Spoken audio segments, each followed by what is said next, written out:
Hello everyone and welcome to HOPS Virtual Workshop number 11, Rosters Part 2. Apologies for the slightly late start, usual computing problems, getting Facebook to cooperate and so on. So we'll just give everyone a moment to join in and then we'll make a start. So do say hello in the comments to let me know that you're watching and I'll say hello to you. I'm on my own today. I've been abandoned, I'm afraid, by my normal HOPS favourite comment auto queue organisers, so big black marks for them, but hopefully I'll be all right with the comments on my own. So hello to Tom Bailey from Etchells Wood Railway and Phil McIver, who works on at least 2 organisations that use HOPS. Thanks very much for tuning in. Apologies for the slightly late start, as usual.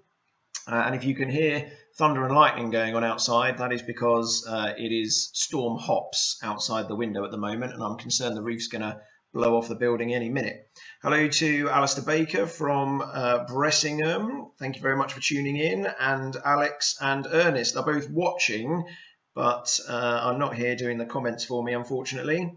Hello, Francis. So, as I say, we'll just give everyone a moment to join in. And then we'll make a start on HOPS Virtual Workshop number 11, Rosters Part 2. Hello, Chris Taggart from the Isle of Wight, Steam Railway. Good to see you. Adrian, one of our favourite watchers. Oh, and I was about to say, no doubt Adrian will have some excuse why you can't watch for the whole thing. And sure enough, another clashing railway meeting is happening later. But don't worry, because as always, and this applies to everyone, not just Adrian, this video will be available on Facebook immediately after it's finished. And also on YouTube in the next day or so when it can process it. So hello, Mark Craddock from Bodmin and Stuart Mulliner from the MC Railway and Linda Leggett from Bowness. Hello and thank you very much everyone for tuning in. We'll just give everyone a couple more seconds. Do say hello in the comments and I'll say hello to you in the video. So you can get a shout out for the organisation that you work for. So just to recap slightly, in HOPS Virtual Workshop number 10, which was a week and a bit ago, we went through the lifespan of a roster from the very, very start to the very, very finish. But there are absolutely loads of roster functions that have been developed over the years that we didn't get a chance to talk about in Virtual Workshop number 10. So we're going to go through some of those today. So we're going to go over things like coping with a user who works in more than one department, addition of training and assessing and refreshing and other types of special turns on rosters, other features that you can do to a particular date on a roster from the black drop-down menu if you're familiar with it, other features that you can do on a particular turn from the red drop-down menu if you're familiar with it, some mass amending functions, which was particularly useful when COVID came along because obviously hundreds and hundreds of turns had to get cancelled at the last minute. Speaking of turns being cancelled at the last minute, I'm noticing a lot of appeal for vacant turn emails going out at the moment, and then users replying to them and saying, but the railway's closed, so why are you appealing for people to cover these turns? And remember that HOPS is supposed to be your one official source of the truth, the one place that people can go to rely on to get the information that they need to do their jobs. So it is definitely in your interest, if you're not running because of lockdown in England, to delete all the turns off the roster so that people don't get the notification emails because it discredits HOPS as a tool for you of authority and of a single source of the truth. Where do we get to in my list of notes? Making turns available for other users to take if somebody decides that they don't really want to do their turn, but they sort of accept that if no one else will do it, that it's still theirs. A short notice cover facility for managers, assigning turns to staff outside the department, looking at the history of a turn, the unassigned turns report, which is very useful for gaining insight into users that dip out of turns at the last minute with dubious excuses quite frequently. Having reserves for turns, which is particularly useful for for organisations that have a load of volunteers that they would rather did the turns, but some employees that are reserves just in case a volunteer doesn't come forward to fill the gap. And again, HOPS can manage that. Putting diagrams on rosters like Train 1 and Train 2, putting calendars on rosters like P-Way work, arranging turns by column rather than by role, which is what we've been doing so far. Other configuration options in roster settings, the turn count matrix, lapsing in the competence management system if you don't do a turn in the rostering system, and finally highlighting of non-competent staff. So hopefully I'll rattle through all those, and I'll only spend 2 or 3 minutes talking about each one, and hopefully we won't all still be here at midnight like we were last time. Loads more people have joined in. Hello to Steph AB, Michael Goodwin, Charlie Brooks. You need to say where you are, chaps, and I'll say hello to you. Callum Gilchrist, Brian Cunningham. Oh, Glenn Clarkson has asked a question already. Can you cover the possibility of rostering the same person for P-Way engineer, but also as the first aider for that team for that turn? Yes, I can. In fact, HOPS has a very specific function for putting first aiders on rosters, which I'll show you in a second.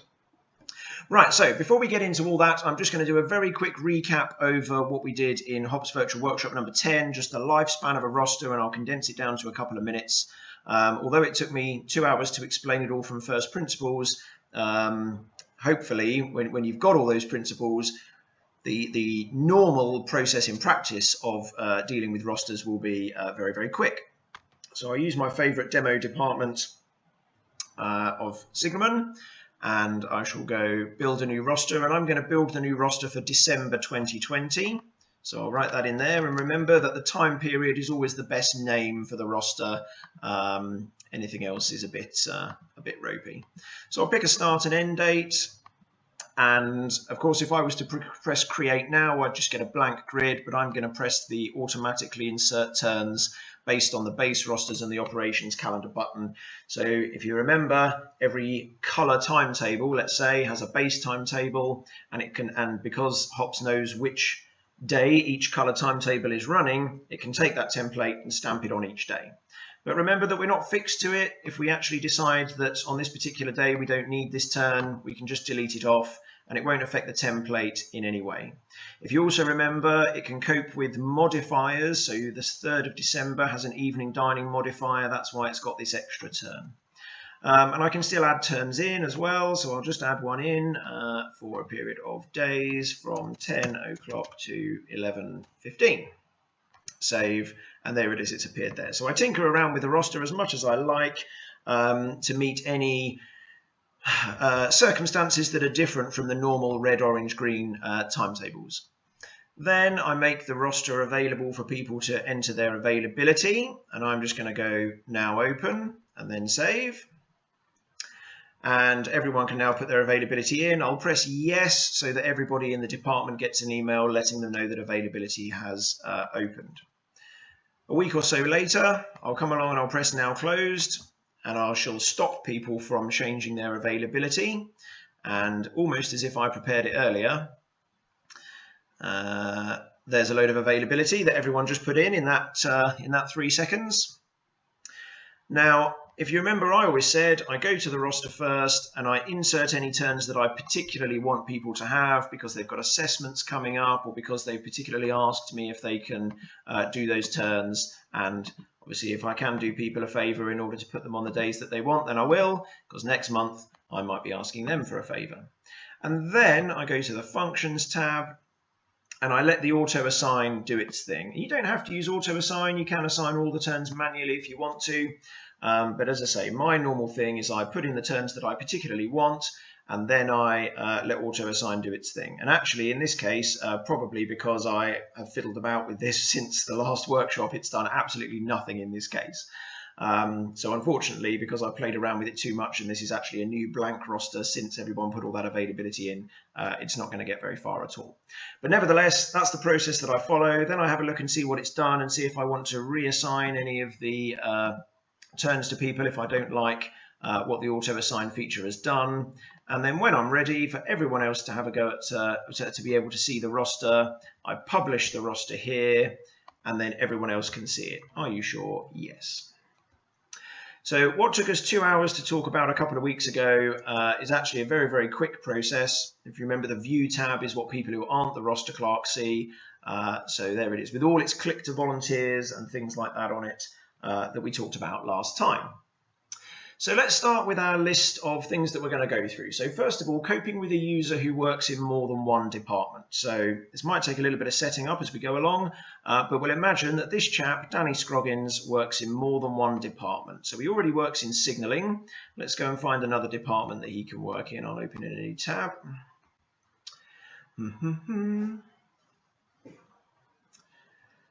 Oh dear, the internet's not very quick today. Let's go to diesel. And let's see whether I'm already in diesel. I might already be in it. No, I'm not. So I'll add myself. I'll add the user to this department.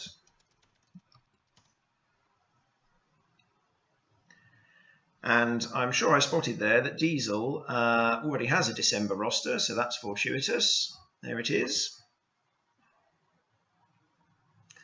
And now that I'm a member of this department, in fact, I've already got one turn in the diesel department, but now that I'm a member of this department, I shall appear in this list, not competent, and be able to be assigned to turns on the roster. But if we just go back to our signalling roster for a second, and we have a look at Wednesday, the 2nd of December, that's a day on which I've already got a turn. So if I look at Wednesday, the 2nd of December here, in this list, there I am, Danny Scroggins. See, I've got an orange background and I've got the word busy next to me. And where it says busy, that means this person already has a turn on this date and at this railway. It doesn't work across railways, of course. Now, it won't stop me from assigning that to Danny Scroggins because it may be totally appropriate. It may be that I'm doing one job in the morning and one job in the afternoon, or it may be that I'm the signalman and the duty manager, and on this particular railway we allow that to happen. So it won't stop me, but it will highlight the fact that I'm already busy.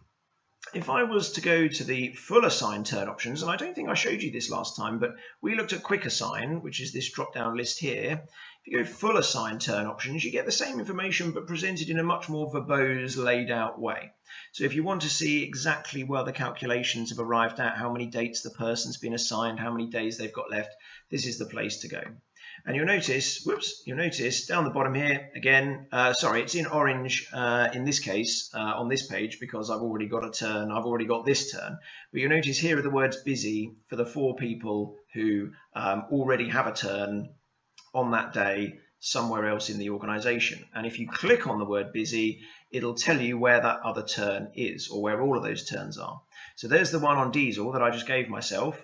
And as the diesel roster clerk, there might be 10 other departments doing rosters on the railway, and I don't know any of them or anything like that, or how they work. But I can now, as the diesel roster clerk, I can look at this and go, oh, well, I really need Danny Scroggins to drive the Class 33 on that day. I've got no one else. If I don't get Danny Scroggins, then I'm absolutely stuck. So why don't I have a word with the signalman's department and see whether they can cover Appletree West on that day to release that user so that he can come and work for me instead.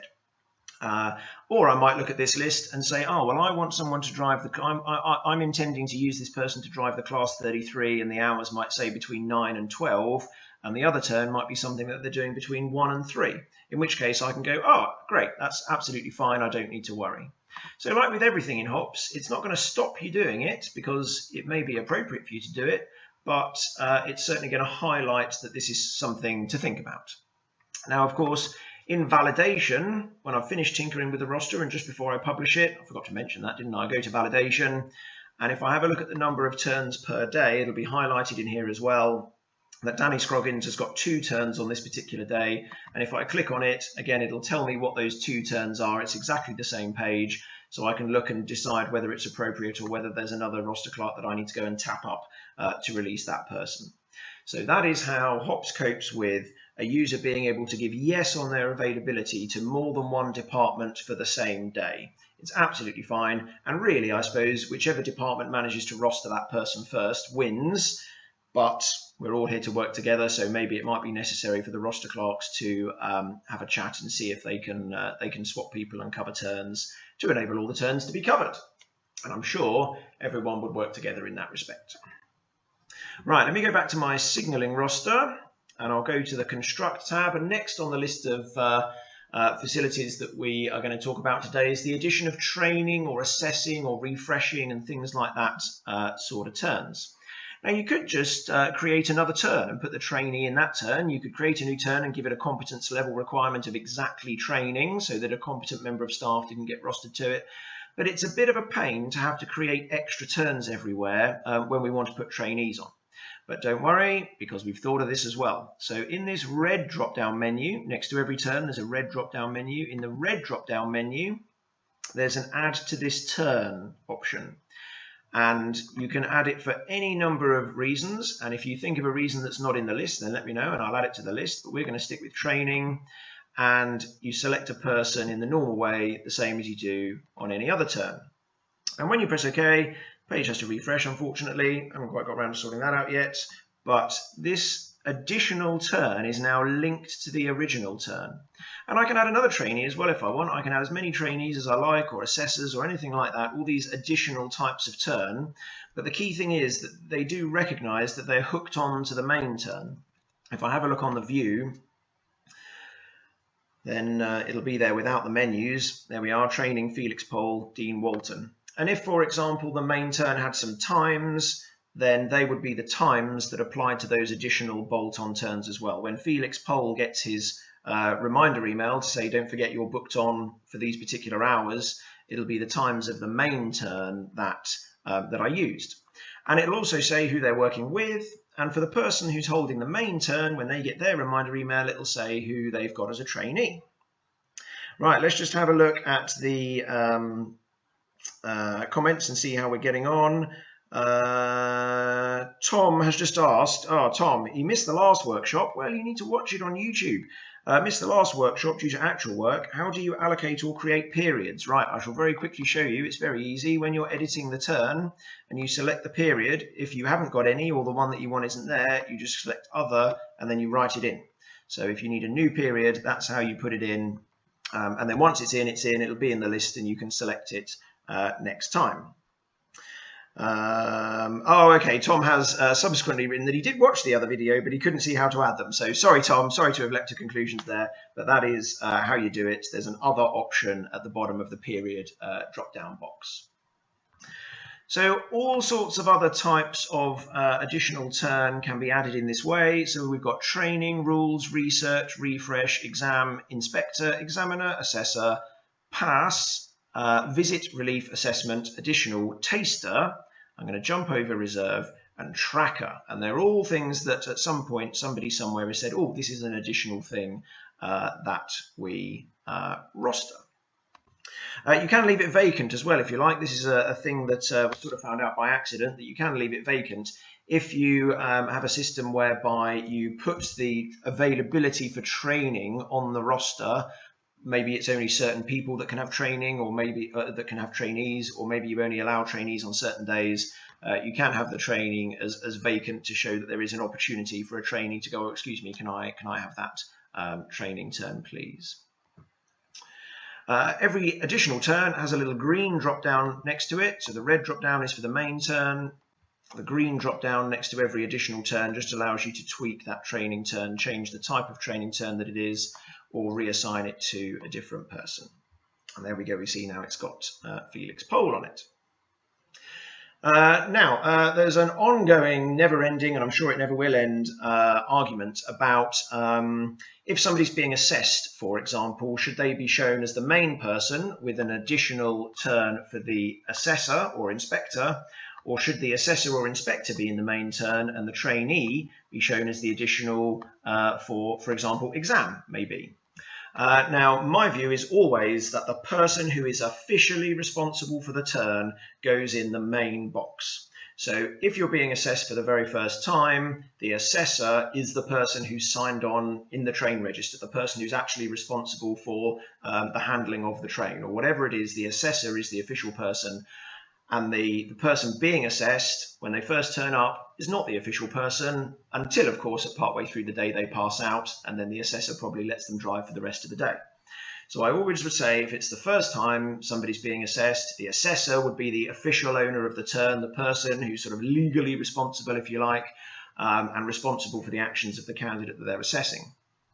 But maybe if it's the other way around, maybe if it's just my my 2-year recertification, I'm still perfectly competent. My competence ends in 3 weeks' time, so I'm having my my 2-yearly recert. So the assessor's going to come along and sit with me for the day or half the day and just sign me off for another 2 years, following whatever the competence management system says the process is for that.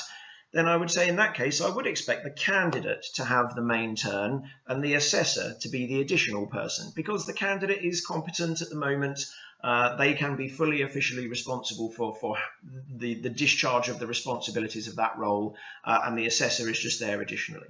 So that would be my recommendation, but however you want to do it is up to you. It doesn't make any difference whatsoever to how HOPS processes it. Let's just have a look. Right, okay, so there's one type of additional turn that is slightly different to all the rest, and it's indicated that it's slightly different because it's got these hashes around it. And this is the reserve facility that I mentioned in the startup there. And reserve works slightly differently to all the other types of additional turn. If I save this, it's a turn for that person, just like any other additional turn. Apart from, there's different permissions to see reserves on the roster. So the general idea is that not everyone gets to see which turns have got reserves lined up for them, because they might then think, oh, well, I don't need to volunteer for that because they've got a reserve in line. Whereas the other one, in another case, they might think, oh, well, if they're really stuck, I'll help them out. So we didn't want to deter people from volunteering by letting everyone see the reserves. So there's loads of permissions to do with rosters, as you know.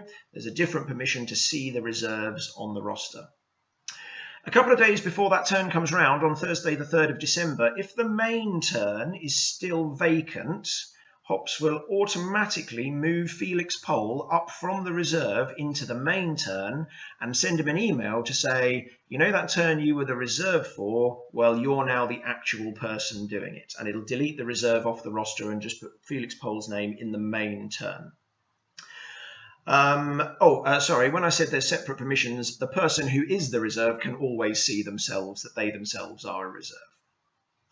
If a few days before the 3rd of December comes round, the main turn is taken and has got a name in it, then Felix Pole will be just deleted off, and he'll get an email to say, you know that turn you were the reserve for, well, you'll be pleased to know you're not required because somebody has filled it up. So only reserve works in that way. Reserve is a special type of additional turn, and it was designed for circumstances where we really hope that a volunteer will come along and take the turn. But in order to protect the operation and to protect the commercial interest of the business, we've put a reserve of an employed member of staff on there just so we've got that in our back pocket. So that was that. Right, since I just talked about menus, this might be a good opportunity to go to that sort of part of the agenda. The black drop-down menu, the red drop-down menu, and the green drop-down menu. So the black drop-down menu is next to each date. Each date has this little black drop-down menu next to it with functions relating to the date. So the first thing is view the date, and if I click on that, it'll take me to the calendar page for that date. So if I wanted to see anything specifically for that date, or if I wanted to edit it or something, then that's the way to get to that date. There's view timetable, which will take me to the page of whatever timetable is on that date. So this was orange, so it's taken me to the orange timetable. If, for example, I wanted to download the PDF or have a look at the base roster or anything like that, it's a quick way to get to the timetable that's operating on that day. Now, in actual fact, there is an even quicker way to get to the date and the timetable, because the date itself is a link, and if I press it, it'll take me in a new tab this time to the calendar date page, and the timetable is a link, and if I press that, it'll take me again in a new tab, so you don't lose your place on the roster, to the timetable page. There's the add new turn option. This is the adding new turn from first principles method, not the adding new turn via the base timetables method. And if I press that, we'll get our familiar screen where we define the characteristics of the turn. There's also a link to the old add new turn screen, which isn't as succinct as the add new turn page that I just showed. It loads up a completely new page. You can get everything that you need on the pop-up version, but it's just there as a bit of a backup, just in case anything ever goes wrong, or if somebody's browser can't cope with the pop-up or anything like that. Then there's the option edit all today's turns. And if I go on to edit all today's turns, it'll load me up a page with all of the turns from today shown on it and allow me to make whatever edits I want for all of the turns on a particular day. Not one edit that applies to all turns, but I can edit all turns individually from that day. So let's imagine that I want to put times on them all. I'll put that starts at 10 and ends at 12, and that starts at 10:30 and ends at 12:30, and that starts at 9 o'clock and ends at 1500.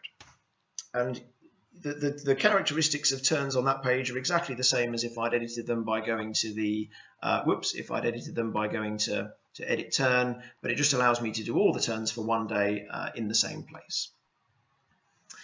There's insert turns from the base roster, and this will only apply on this particular day. It's exactly the same function as when we first started up the roster and we ticked that tick box to say, yep, insert turns from the base roster. It's the same as if we went to the Functions tab and scrolled down to the Insert bit. It does exactly the same, but this only does it for one day. Now remember that the golden rule of rosters in HOPS is that HOPS will never override what a person has done. So if I ran it on the 3rd of December, it would do absolutely nothing because it recognizes there's already stuff there on the 3rd of December. So it wouldn't try and interfere on a day that the human operator had already put turns on. So I'll come back to that one in a second because fortuitously, the next option in the list is delete turns. Again, only on this particular day. So I'll do the delete turns first, and then I'll come back and we'll do the insert and we'll see that it works. So as usual, there's an are you sure? All turns on the 3rd of December only will be deleted. This cannot be undone. Are you sure? Yes, you must tick the box. It's making sure that nobody can accidentally do that. So you'll see now all the turns on the 3rd of December are gone.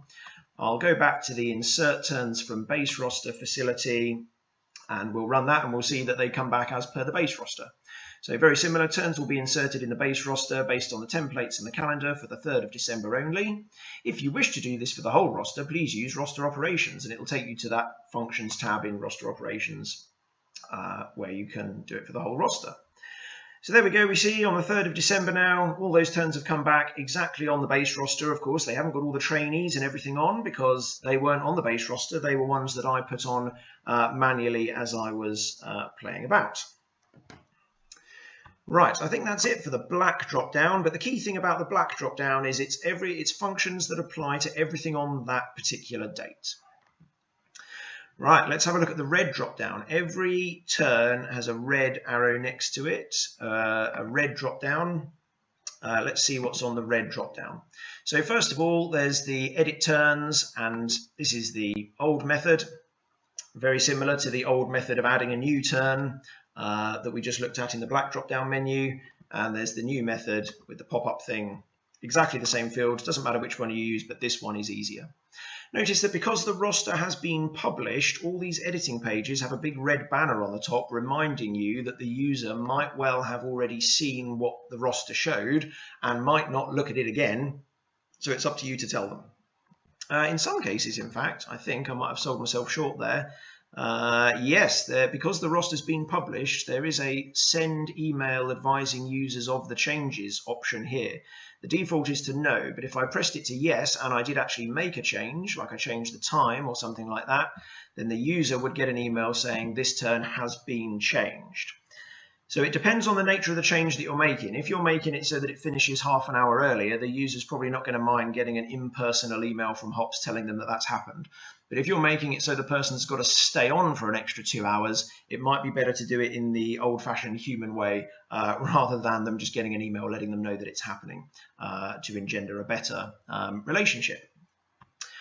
So that's for editing details of the turn. Then we've got our quick assign facility that we know and love, that we've seen many times, a list of all the names in the department, people who are competent above this line, people who are not below the line. If your roster settings are such that it won't let you, that you've decided not to allow it to allocate a turn to an incompetent person, then this just won't be here at all. Notice the availability colors aren't showing on this. Last time we looked at this, we had red, yellow, green background colors for the person's availability. And that's because the roster has been published. And once the roster's been published, anybody that put themselves as yes, and then has looked at the roster and seen that they haven't got a turn, is, I would say, entitled to go, oh, well, the railway doesn't require me on that day, so I can go and arrange to do something else. So to show the availability after the roster has been published might be a bit misleading. However, if you really want it there, if you go to roster settings in the roster clerks menu, you can switch it back on again if you really want to. So I'll just edit roster settings to show you this. Where is it? Can you see it anywhere? Right, here it is. Hide misleading availability colors from quick list after roster publication. And at the moment it's ticked, so they were hidden. So I'll untick it.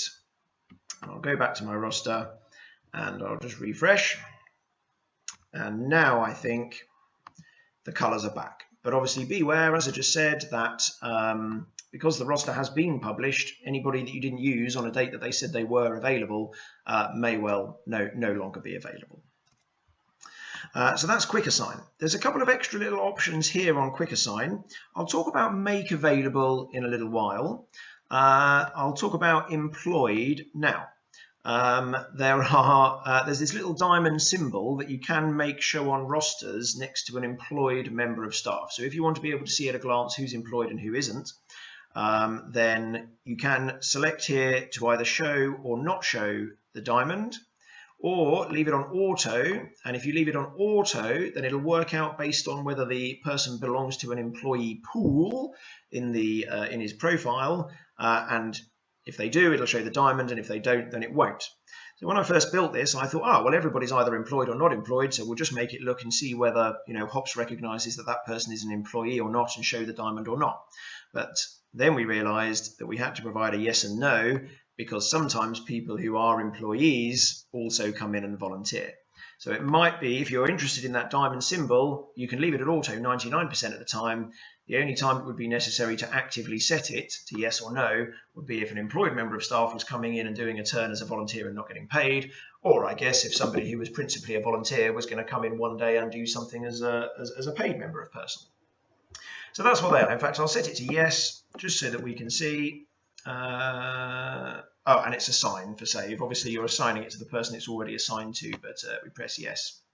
And you see the little diamond has appeared there, and it is just a visual indication because it was useful to somebody somewhere, so we installed it. I'll come back to Make Available in a while. Full assign turn options. So remember, this is quick assign and this is full assign, and they do the same thing. It's just if you want to see it in more detail, this is the page that you can come to see it in more detail. But it makes no difference to the roster which method you use to assign it. At the moment, this page is arranged with all staff who can have the turn at the top, so that's staff who are not in use, competent, available, and underutilized. And at the moment there are none, and here's all the staff who are either busy or not competent or not available or already fully utilized. But if I press on sort alphabetically, then it'll instead sort it alphabetically for me, and it'll remember as for my user account that I preferred it to be sorted alphabetically, and it'll be sorted alphabetically now forevermore until I press sort by suitability, and it will sort it back by suitability. So there's an assign button next to every person. There's the same make available, which we didn't talk about, an employee diamond symbol, which we did. And by default, the people who are employees have them ticked, and the people who are not employees have them not ticked. I think there might be a configuration option somewhere that you can configure. So that's the full assign options. There is a couple of things on full assign that we'll come back to as we talk through the rest of this agenda. Now, some of the things that we haven't talked about. Unassigned turn. Oh, sorry, before we get to unassigned turn, here's the training thing that we did just talk about. We just mentioned that. That's for adding additional turns, I always call them, additional turns bolted onto a main turn. On to unassigned turn. Now, when this roster was unpublished, before we published it, it didn't look as complicated as this. It was just unassigned turn and unassigned button. And if I unassign it, are you sure? Yes, the turn goes back to unassigned. Very straightforward. But once the roster's published, the unassign option, notice because it's not assigned to anyone at the moment, the button just isn't there because it isn't assigned, it can't be unassigned. The unassign option gets a little bit more comprehensive once the roster's published. If you're unassigning a turn after the roster's published, you can, if you want to, write a note to yourself as to why this person is no longer doing the turn. And it's up to you what your policy is on what you record. You can just leave it blank and it won't record anything, or you can record it every time, or you might say we only record it if it's an excuse that's a bit dubious. Whatever you want to do is up to you. but it'll help in identifying at the end of the year the fact that probably over the course of a year, let's say 1 in 10 people have had to duck out of a turn in an emergency because they're sick or have something to do or whatever it is, a legitimate reason. But there's 2 people in the department who've managed to duck out of 10 turns in 1 year. And obviously that is not demonstrating the necessary commitment to the railway to be allowed to continue to volunteer. It's threatening the robustness of the commercial operation, and HOPS allows you to track that so that you can address with that person if they have some sort of issue why they keep needing to do that.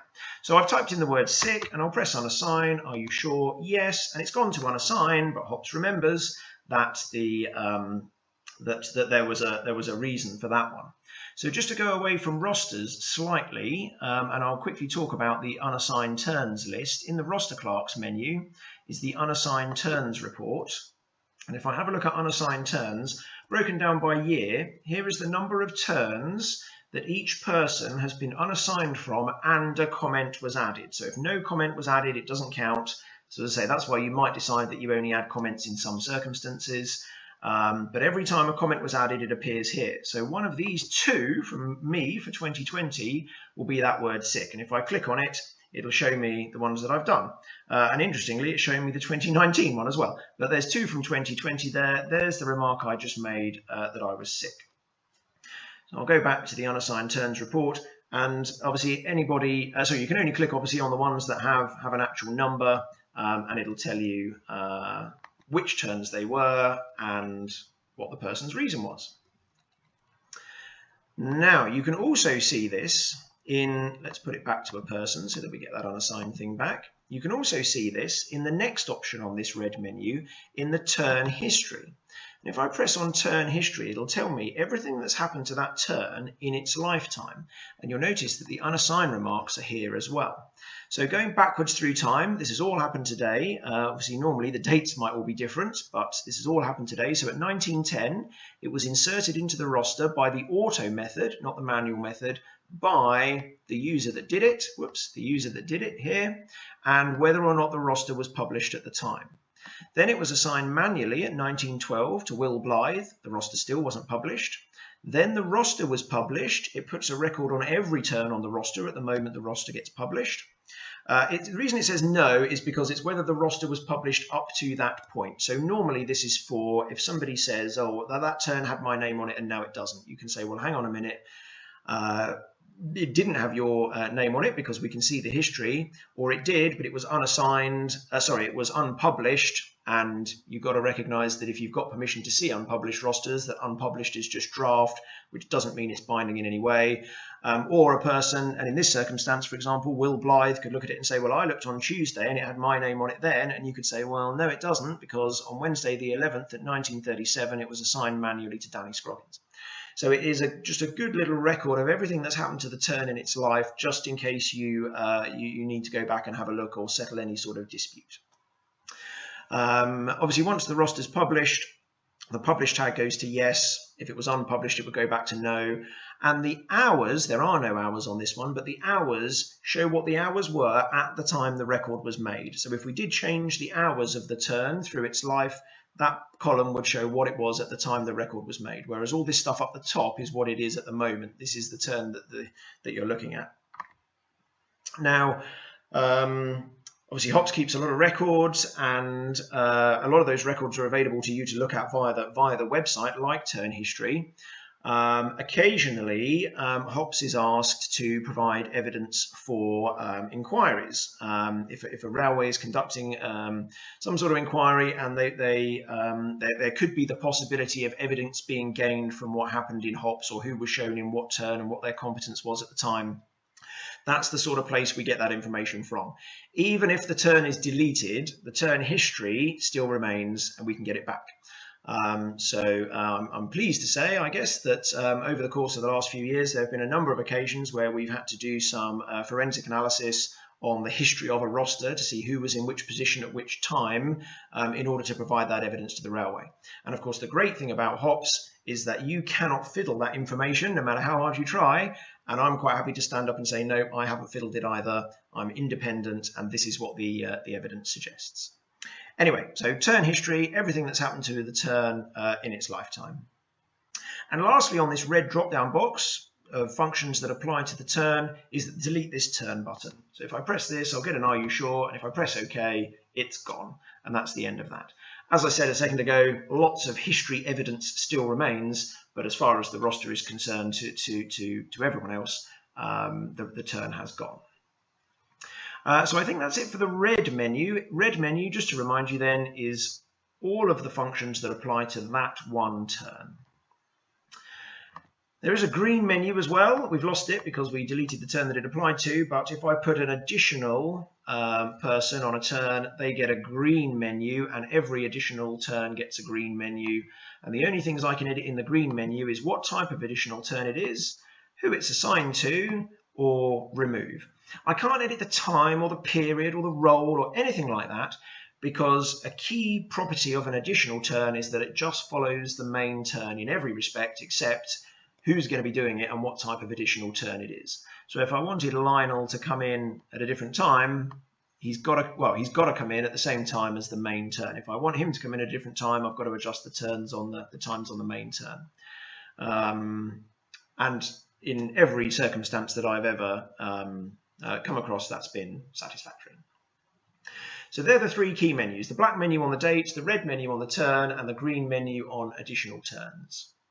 What's next on our list? Do feel free to ask questions in the comments as we go along. Let's just see if anything's come through that I want to mention. Lots of people watching. This is fantastic. Thank you very much for tuning in.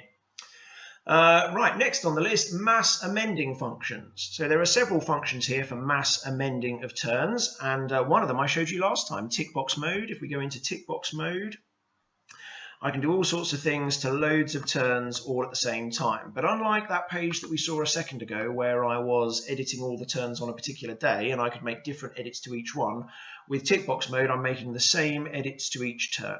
So I tick the tick boxes for the turns that I want, select from the drop-down list what I want to edit, and I'm going to change all of these to be 9 till 5.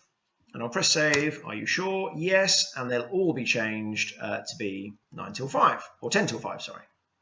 So that's one way. We also know, if I come away from tick box mode, that I can go to the functions tab. And we did again, we looked at this last time. And I can, down here, where are we? Whoops. There are 4 buttons here, or 3 for unassigning and 1 for deleting. I can unassign all the manually assigned turns, so all the ones that I've assigned to people, and those turns will still be there, but they'll all just be unassigned.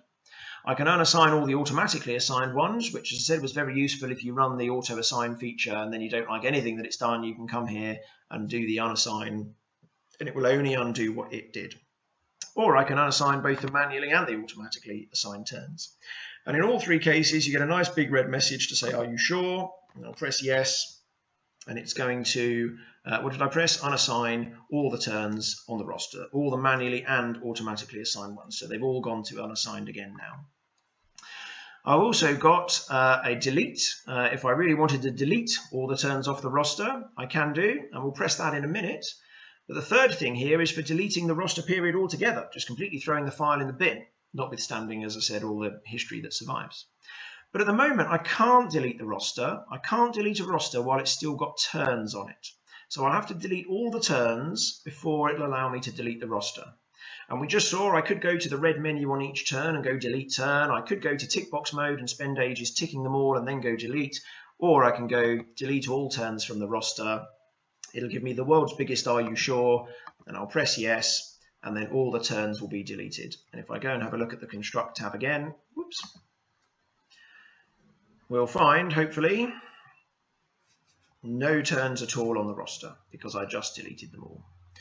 Now the delete roster period box will be available. Delete this roster period. Are you sure this operation cannot be undone? And I'm not going to press yes because otherwise I will lose my ability to demonstrate it to you. So I'm going to press no. But if we did press that, then that whole December 2020 roster will just completely go away. Now, just to make sure I can continue to demonstrate, I'm going to insert all the turns from the base roster again. just so that we've got things to play with. And I'll just assign them to a couple of people so that we can see what's what. Now, there's one last way that I'm going to show you of mass deleting, in this case, turns, and that's on the calendar page. Here, remember, it shows all the staff from all the departments that are working on this particular day. And if you use HOPS Time Register, it'll show you whether they've arrived or not, and if they have arrived, what time they arrived, and if they've already gone home, and if they've already gone home, what time they went home. So you can keep an eye now on whether staff have arrived for duty. I'm not going to talk about Time Register in detail now, but there is also a facility for identifying which turns are, I've called it important, which probably wasn't the best choice of words because all turns are important, but which roles are important. And the roles that are important show up in red on this page when a person has not yet booked on, and the roles that are not ticked as being especially important show up in grey. So, for example, drivers, signalman guards, duty managers, all that sort of stuff, important, and it's beneficial to show up in red on this page.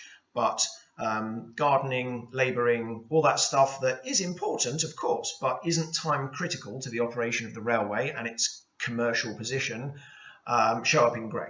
So by looking at this list, if you're a user of Time Register and refreshing it periodically, you can see as the staff arrive and fill up the posts that need to be filled for the day, without having to say, oh, everybody must ring the duty manager to book on in the morning, you know, that sort of stuff that is just time consuming. Anyway, getting back to the point, getting back to talking about rosters, there's a new button down here, or new 6 months ago, delete all turns from today. And this was invented when coronavirus came along, and it's a separate permission because obviously it's across departments here, all sorts of different people in different roles. It's designed for the top manager of the railway, the operations manager or whoever, to say, right, well, COVID has happened. We're not running tomorrow. We're not running for the next month. So I'm just going to come along and delete all the turns. They're all ticked by default, but if you wanted any of them to remain, you can untick them. And then when you press delete at the bottom, I'll tell you what, I'll press it, why not? You get an are you sure? Yes. And they'll all be gone. And it's an easy way of getting rid of loads and loads of turns from the whole organisation all in one go because of something serious like COVID. So hopefully if I go back and look at my roster again now, I can't remember what date it was. Oh, it must have been the 1st of December because all the turns, and in fact all the turns from all the departments will have now gone from the 1st of December. So that was the final way of doing mass adjustments to turns. You can do it from the calendar, separate permission, because you can do it across all the departments. Right, that's all the mass adjusting functions I can think of, but generally you all know the system better than I do, so do feel free to put in the comments if there's a mass adjusting function that you think I've missed, and I'll obviously talk about it. So, well, where are we? Oh, we're getting through this list. This is very good. So the next thing on this list of peripheral features is users making turns available for others to take, or it doesn't even have to be the users. It can be the roster clerk. And this was a facility that we bumped into earlier, but I said, oh, I won't talk about that now. I'll just assign this turn to a person. And remember, if we looked at the View tab, unassigned turns have click to volunteer on them, unless we've switched it off, of course. But turns that have a person in aren't available to be click to volunteer for because they already belong to a person. But you can make that click to volunteer thing appear even though there's already a person on the turn. And that is this make available option. If I set that to yes, a little offered will appear next to it. And if I look on the view, there'll now be turn available, click to volunteer in orange this time. And this is for scenarios where that person, Danny Adamson, comes along and says, oh, I could really do with getting out of my turn on Wednesday, but if you've got no one else, then obviously I'll still do it. You can go, right, brilliant, no problem. We'll make it click to volunteerable, and somebody might hoover it up in the same way that people hoover up other gaps. That method that I just showed you is the way the roster clerk would make the turn available in the red menu, because it's a thing that applies to the turn. Make available is there. It always defaults back to no, by the way, because If I now were to change that person to a different person, we don't want the make available to linger for the new person. The new person isn't saying that everyone else can have that turn if they want it. So whenever it's resaved, unless you explicitly put it back to yes, it'll default to no. Now, if I put this turn to me, if I can, there I am. And just for comparison, I'll put another turn to, somebody who isn't me. And then I have a look at the View tab. Come on, Hops. Right, there's a permission which can allow users to make the turns available themselves. Because there's no harm. If they're accepting that they're still going to do it if nobody else can take it on, then why not just let them make it available themselves?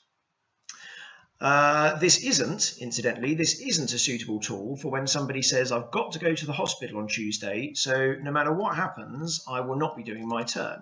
Then it's just appropriate to unassign the person, record a remark if you want to, and let it be completely vacant, because come what may, the person is not coming in to do their turn. So here it is, permission 210, offer up turns. And I'll just make sure that I've also got the permission to accept the click to volunteers, because that's where we're going here. Where are we?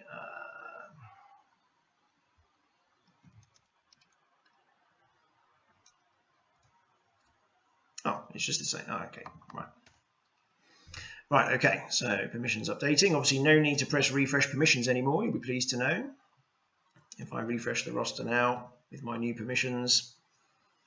Now, next to my name, and it'll only appear next to my name, whoever the person looking at the roster is will have this word options next to their name. And the only option available at the moment is that they can offer up the turn. So here it explains the turn details, offer to anyone. This function is for making your turn available to others for volunteer for. The turn remains yours until a suitable replacement is found. Please confirm that you wish to offer up the turn to other people. And if they've pressed it by mistake, they can obviously press no, go back. But otherwise, they might press yes, offer up the turn. And exactly the same thing has happened. Turn available, click to volunteer has now appeared for, well, hopefully not me, hopefully for somebody else to click to volunteer on. And a big green message just reminds the user the turn is now available to other users to volunteer for. The turn will remain allocated to you on the roster until a suitable replacement is allocated, and the system will issue an email when this happens. So if another user comes along and does click to volunteer, it's exactly the same click to volunteer as on a vacant turn. Here's an interesting thing that we haven't seen before, is if any user tries to click to volunteer and they've already got another turn on that day, it just reminds them here. In fact, this person's already got 2 other turns on this day, just to make sure that they're not accidentally volunteering for something that they're never going to be able to do. So I'll press yes, I wish to work the turn. In the same way that we looked at last time, the roster clerk gets an email. They'll click on yes or no, or they can come to volunteers for gaps and it'll be there as well. This time the origin was that it was offered by a holder rather than it was a vacant turn. And it's still up to the roster clerk to decide to accept or decline this, essentially this swap. The roster clerk can still say no. There might well be a reason why this other person isn't allowed to do the turn. And remember, we've always said that a human is always in control. We'll never make it so that the computer can decide what's going to happen without a human there controlling it. So the roster clerk still has to accept or decline. And if the roster clerk presses accept, then in the normal way, from when somebody clicks to volunteer, the person who clicked to volunteer gets an email to say, thank you very much for volunteering for that turn. Yes, we would like you to do it, please. In this case, the original holder of the turn also gets an email to say, you know, that turn that you made available to everybody else to do, well, good news, somebody else has come along and is willing to do it, so it's no longer yours. And the name is updated in the roster. Obviously, it's replaced my name with my name, so there's no visible change, apart from, of course, that the make available, the click to volunteer, has gone away, because it's no longer available now that it's assigned to this new person. Obviously, it was a bit of a duff demo because it was the same person who clicked to volunteers who had it in the first place anyway. But I'm sure you get the point. So that's making your turn available for other people to do, but crucially, it's only designed to be used if the person recognizes that it is still their turn to do if nobody else comes forward. If it's the case that whatever happens, they're not doing that turn because they've got a hospital appointment or something that means they're not coming in, then that's not the appropriate tool. The appropriate tool then is just to unassign it and let it be vacant and let people click to volunteer that way. So that's making turns available for other people to take. Right, what's next on our list? Short notice cover. Short notice cover. So short notice cover, where are you in the menu system? Does anyone know? Let's have a look. Here it is at the bottom of the rosters menu. And in fact, I've just remembered it'll also be up here in the departments menu. There it is, short notice cover. And short notice cover is designed not for the roster clerk, but for maybe the duty manager or the operations manager or the manager of the day or whatever you have, who might be there first thing in the morning and doesn't know anything about signalling or driving because they come from a track background or doesn't know anything about, whatever isn't their specific area of interest. And then they just suddenly get a phone call to say, oh, the driver's not coming in. And you go, oh my goodness me, well, I don't know how to find another driver. I don't know who's competent. I don't know what competence level this role requires. I don't know what time it's going to be and what you have to do. So short notice cover is a way for those managers who aren't experts in the minutiae of what goes on in rostering in each individual department to be able to come to the system and just say, I need, of course, there are no date. You can only do it within 7 days. So let's try and cook something up within 7 days. I need a signalman to do this job on this day. Show me who I can ask. So there's the 11th of November. Let's put a turn in on the 13th. Is this roster published? Let's have a look. No, let's publish it. Dearie me. Publish. Okay. So we'll go to short notice cover again. Where's it gone? There it is. So we're in the mind of the duty manager. The signalman isn't coming in. We don't know anything about signalling because we come from a driving background, and we just tell the system, here is a list of all the dates and periods where people could have been working. Here is the role that we require them to fill, which is obviously only the roles from the department that you're in.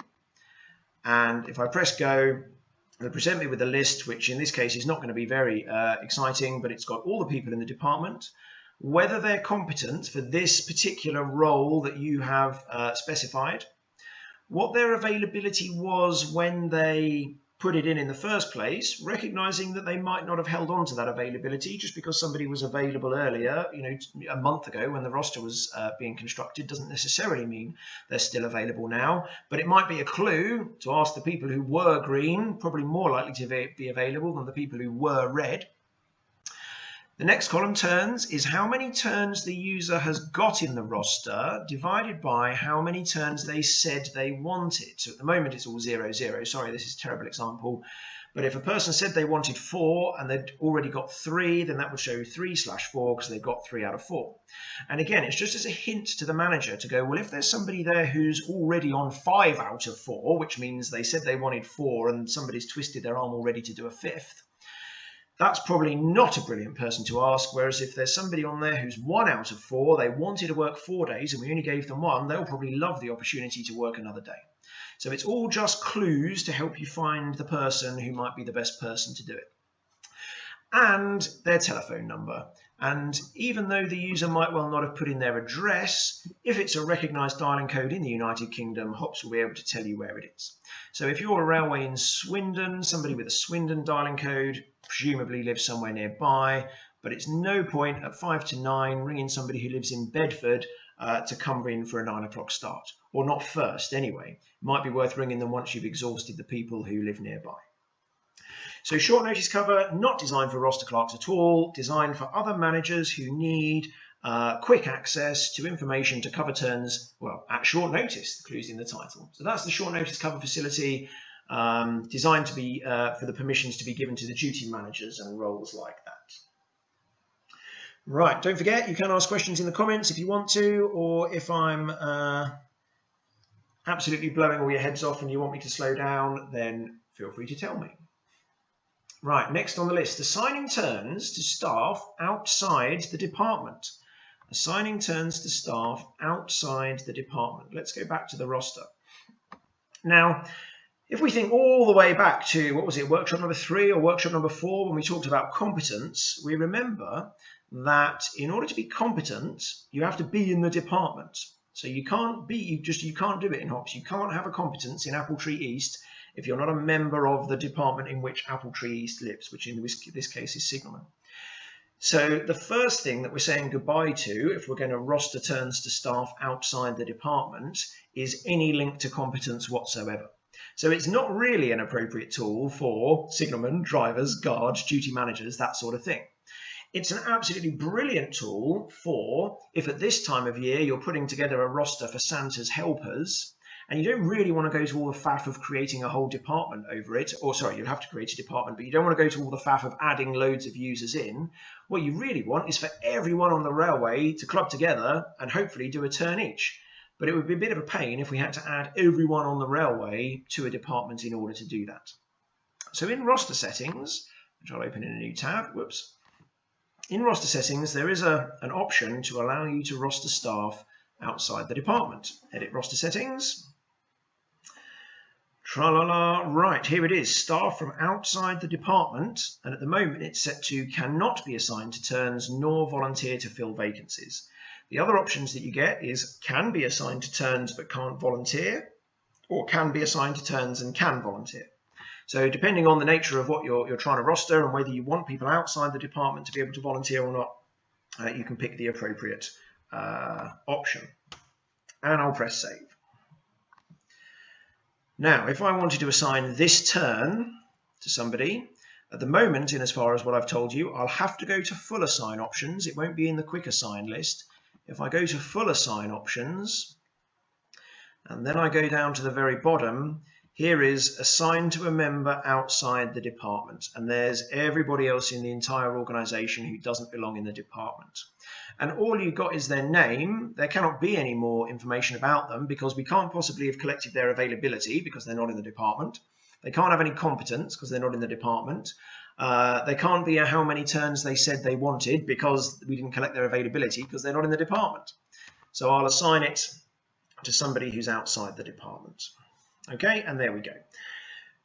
Now, there is another setting in roster settings. If I go back to here, underneath staff from outside the department can or cannot be rostered, there's where persons outside the department can be rostered, show the names in the quick assign list. Now, if I tick this, the names of everybody else in the whole railway will now appear in the quick assign list. So let's have a look now. The quick assign list will probably be absolutely enormous. Yes, it is. There's all the names of everybody else in the organisation, obviously all below the dotted line because they're all not competent. They can't possibly be competent because they're not in the department. In fact, there's even a heading, outside department. Now, the reason why I've made this a separate configuration option is because this list now shows everybody in the entire organisation. So if in your organisation you've got 100 or 200 people, that's probably not too terrible for that list to try and load up 100 or 200 options. But some railways in HOPS have 1,200 users or 1,500 users. And to be honest, if you have that box ticked and you're trying to load up 1,500 items in that list, it's probably going to start to slow down a little bit. So by all means, give it a try. If you're watching from one of the massive organisations that uses HOPS, by all means, give it a try. But if it all runs very slowly, then go back and you can still have staff from outside the department can be rostered, but just appear in the quick assign list, set that back to no, and you'll just have to use the full assign list in order to get to the people outside the department. Of course, everybody outside the department is going to make validation go red. They're not going to be competent. They're not going to be available. You know, all sorts of things are going to go red in validation the moment you start using people from outside the department. But as I said, it's generally going to be the case that some rosters are never going to use people outside the department. Safety critical roles like signalman and guard and driver and duty manager and that sort of thing. And some rosters are pretty comprehensively going to be outside the department, like Santa helper, or a lot of railways are doing a lot of different methods of working at the moment due to COVID. There's lots of different positions to fill, people manning hand sanitizer and guiding people and making sure there's separation and all that sort of stuff, which we don't really want to have to put everybody into a department for, but we can still roster them using this roster outside department feature. Okay, so that's rostering staff outside of the department. What is next? Oh wow, some of the stuff on the rest of this list I've talked about in the course of talking about other stuff. So we talked about turn history. Remember turn history? If you're following the agenda, I'll just mention it again. This is turn history here. A little potted history of everything that's happened to that turn in its lifetime. The unassigned turns report we've already talked about. This is this one here. Only available once the roster has been published, because if you unassign a turn from somebody before the roster's published, obviously it's not their fault, they never even knew it was theirs. But in my mind, at least in general terms, once a roster's published, generally the roster clerk doesn't just arbitrarily unassign people from turns. Generally there's a reason, and so optionally you can record the remark. If you don't record any remark, it doesn't appear in the totals. So you might have a policy locally about which remarks you record and which ones you don't.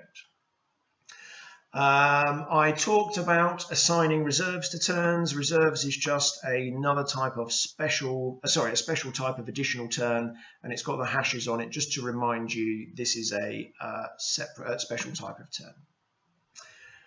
Right, diagrams on rosters. This is a great one. Diagrams on rosters. Now, not so much in a signalman's department, but maybe in a different department like diesel, for example. There may be diagrams that staff follow in order to be allocated to different tasks. So if you notice on this page here, it looks very similar to what we've had before. Rolls across the top, dates down the side, but there's this extra column diagram. And Wednesday the 2nd of December has actually been split into 2 rows there. And I've just called them train 1 and train 2, but you can call them whatever you call your diagrams. And it's just a lot nicer that it means the driver and second man line up in one nice horizontal line. And the driver and second man for train 2 line up in one nice horizontal line. Any turn can have a diagram. If I go to construct, I'll add in a new turn down here. I'll go, oops. So period, we'll go period blank. Here's the diagram, and just like period, if what I want isn't yet there, I'll just go add new. But I'm going to roster this person on train 1. Or I'm going to put this turn as a train 1 turn on whatever day it was. And here we are, you see, Wednesday the 7th, train 1, there's the turn I just added. Oh, and I added it as a class 20, and we didn't have any class 20 turns a second ago, so now our columns appeared for class 20 drivers. You can have as many diagrams as you like on the same day.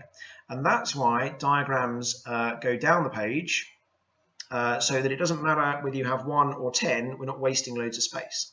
It's a much better way of doing it than having custom columns at the top, which we'll talk about in a second for each diagram, and having train 1, train 2, train 3, train 4 across the top. And the reason why that is wasteful is because some days you only have 1 train, and on gala days you have 20.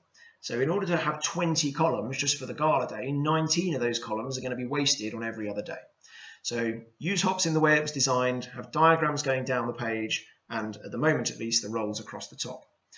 Now there is a bit of a shortcoming in HOPS, which I will admit to, is that if I pick a turn for a diagram, sorry, I picked one there, I just put it there. If I pick a turn for a diagram that doesn't already exist, so if I do a class 20, and there is no turn 1 column on the row on the page, I'm afraid you have to refresh the page and then the turn will appear. But I will sort it out in the long term so that it works a bit better.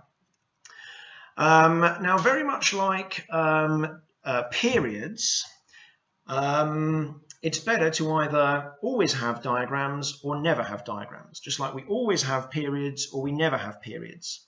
Because if we have some turns that have a diagram and some turns that don't, then blank as a diagram, no diagram at all, will earn itself a line on the roster. So I've just deliberately done that here. You see now on the 2nd of December, we've got diagram blank, train 1 and train 2.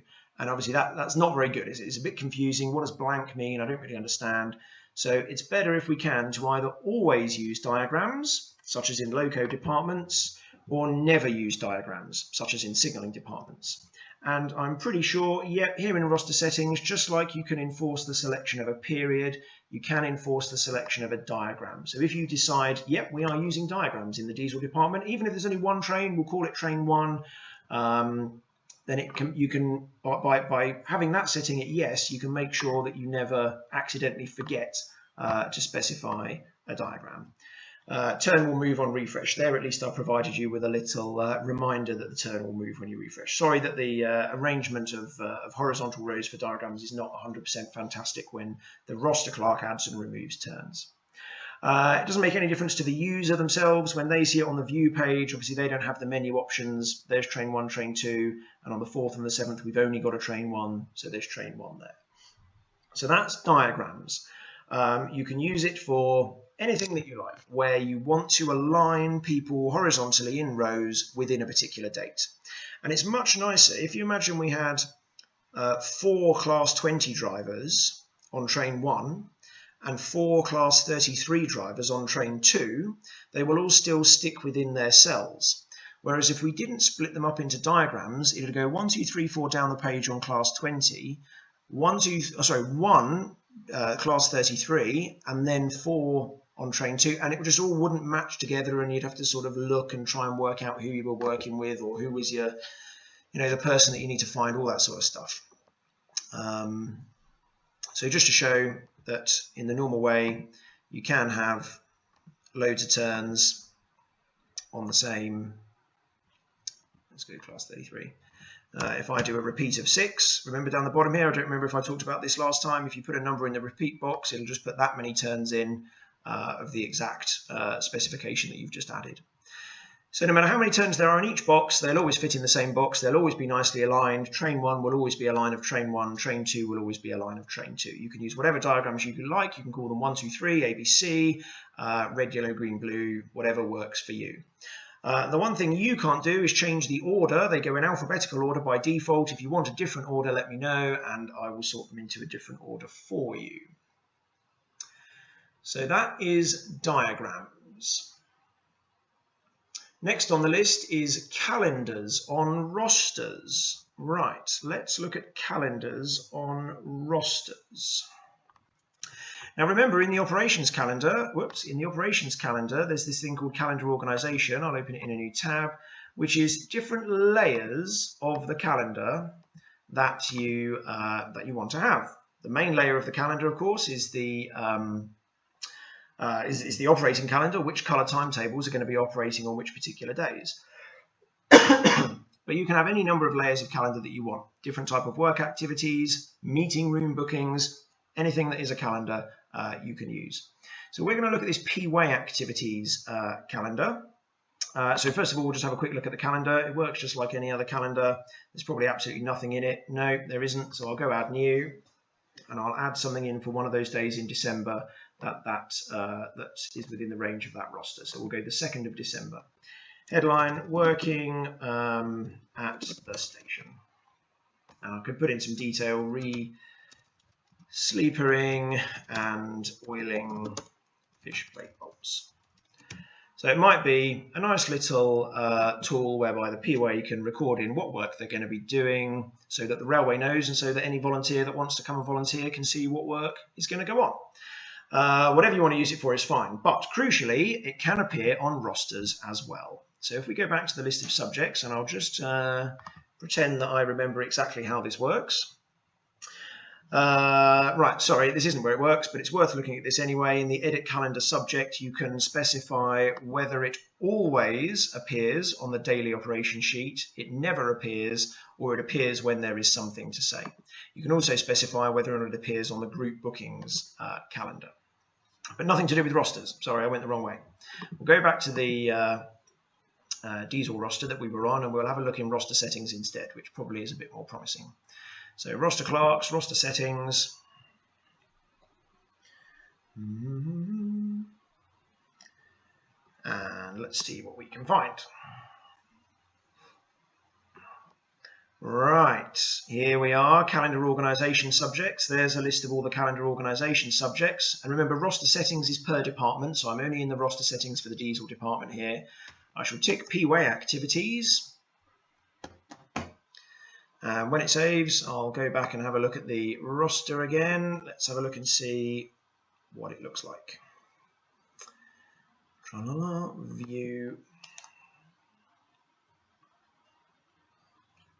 There we are. So the roster looks exactly the same, except all the columns are slightly narrower because now we've got to squeeze this extra column in on the end. And of course, there are two horizontal rows here for the 2nd of December, but because it applies to the whole date, it's taken up both of those rows. And there's the work that I just put in the calendar. You can have as many entries on the calendar as on the same day as you want, and they'll all appear there. If I picked more than one calendar, then instead of the list being headed P-Way activities, it would just be headed calendar, and P-Way activities would appear above the P-Way activities, and then S&T activities, for example, would appear underneath the S&T activities. So this is useful for a number of reasons. First of all, as I said earlier, in the case of P-Way activities, it would be useful if you had a P-Way roster to show the P-Way activities, and then people who are clicking to volunteer can see what the planned activity is for that day. It's also useful for other things such as, well, again, to use P-Way as an example, for the P-Way to have a calendar just to record out what their work is planned to be so that the managers of the railway know what to expect out of the P-Way and how disruptive it's going to be.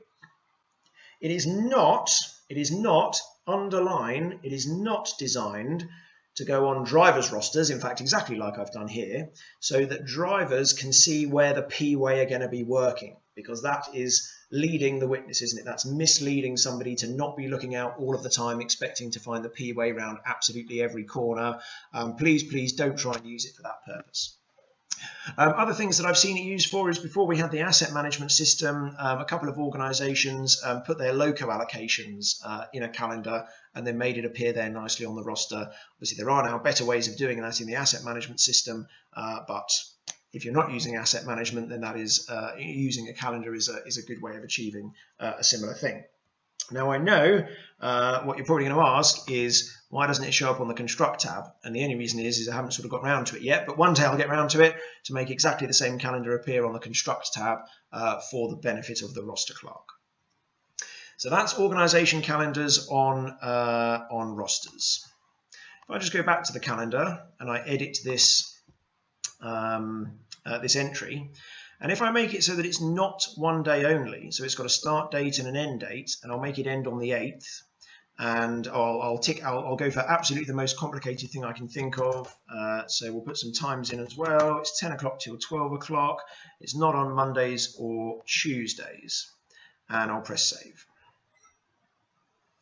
And if I go back to the first of all, if I look at the calendar, you'll notice it now appears on every day in the calendar, and it's got the details on. It's 10 till 12 each day from Wednesday the 2nd until Tuesday the 8th, Mondays and Tuesdays accepted.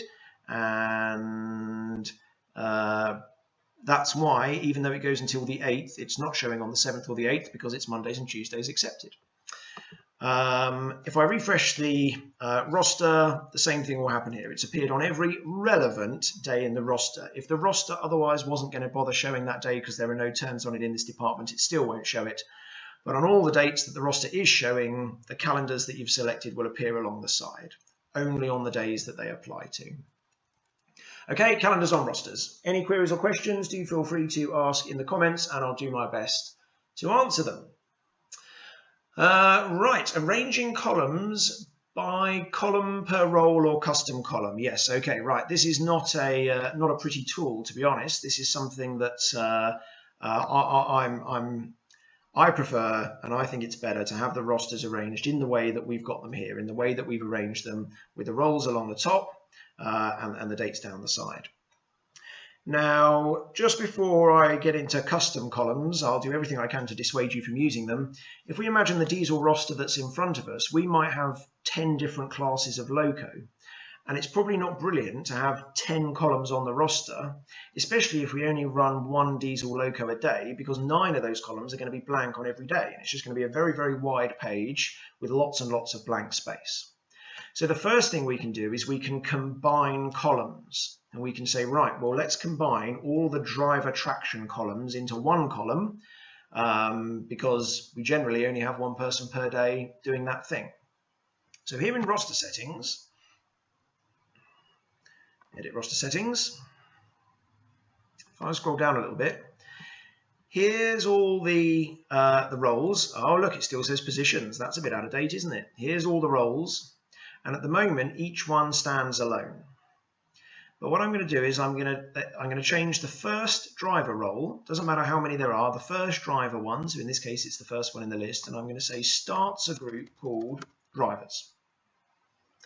And class 33, I'm going to say it joins the group above, it joins drivers. And second man is going to still stand alone. So the order of the roles in this list is important, because if it stands alone, it stands alone. If it starts a group, it starts a new group. And if it joins the group above, it can only join the group above. So if they're not in the order to allow you to join the group above when you want to, sort them into a different order in the competent structure, in the roles, sort them into the order that's relevant to enable you to do this. So I'll save now, and then I'll have to go and find the roster again. Let's go, whoops, let's go and find the roster. Tra-la-la, what was it, December, I think? And now you'll notice all of those driver turns have been clubbed together into one column. And because there's now several different roles worth of turns in one column, the title of the role is shown on the beginning. So class 20 or class 33. Now, interestingly here, the role has actually been shown twice. And that's because I've got an incongruent setting in roster settings, because, let me just get there again. Where are we? Show position names on rosters. Let me undo this. Sorry. I've gone to the wrong place. Let me get that one back. That's the one I want. It's this one that I don't want. Because I can always, if I want to, show the position names on the rosters. They're forced to be shown when the rosters are arranged in this way. So because I had both of them ticked, I ended up with the name showing twice. So I don't want both of those ticked. Now you'll see it only's got one instance of the title of the role, so that we can see which person is in which role or what you're clicking to volunteer for, even if there's several roles worth of positions in the same cell. Let me undo that. To undo it, I'll just put them back all to stands alone and save.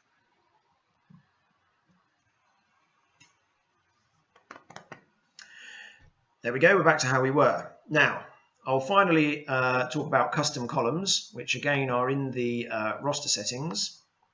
And as I said, I just want to prefix this with, I don't think this is actually the best way of doing it, but it's there nonetheless. So the first option, arrange roster by. We've been on by position for this whole time. We're going to go to by custom column. And this will just allow us to specify our own columns completely separately from anything to do with roles whatsoever. So I've just refreshed the page. Because I haven't specified any columns, they're all in this column here, the blank headed column, because I haven't specified anything.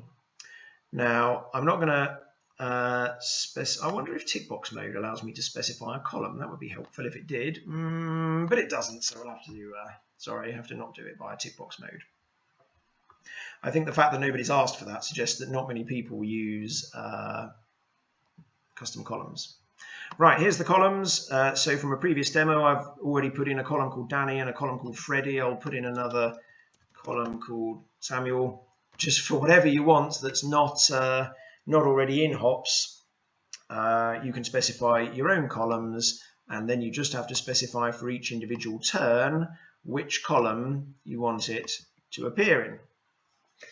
Here we go, we can see we're building up the columns, and in the same as with new horizontal rows for diagrams, if you create a new column and there it doesn't already exist, then just refresh the page and it'll come back to life.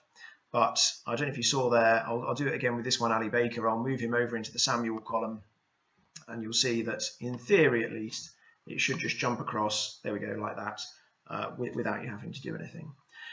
So this is useful if you really want to have a roster where you don't want the columns to be proportional to the roles. And the only really sensible occasions I can really think of where I could grudgingly recommend it would be if you were a very, very long railway and you had distinct, let's say, train crew maintenance depots.